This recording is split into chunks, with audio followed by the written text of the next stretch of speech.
Hi friend नमस्कार जय Jagannath welcome two माय YouTube channel पतित पवन एक्सप्लोर। मु आज आपन को देखाई जाऊँगी भद्रकर लक्ष्मी पूजा मेलन बेतड़ा मार्केट। आसतु बुली जावा बेतड़ा मार्केट।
मुझे बर्तमान पहुँची जाइए बेतड़ा मार्केट।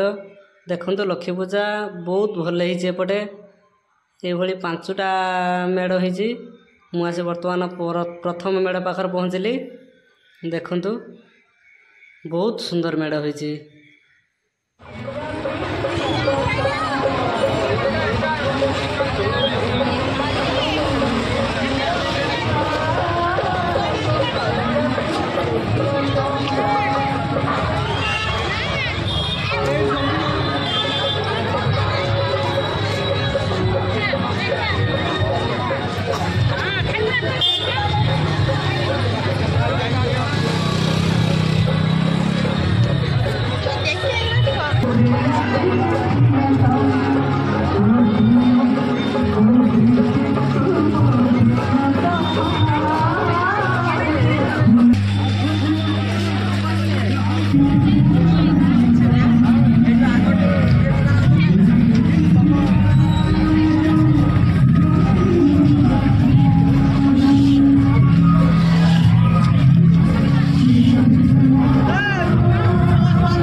जदि मो भिडियोटी आपण मानक भल लगी थाए ताहले लाइक करेंगे, सब्सक्राइब करेंगे, कमेंट करेंगे, शेयर करेंगे।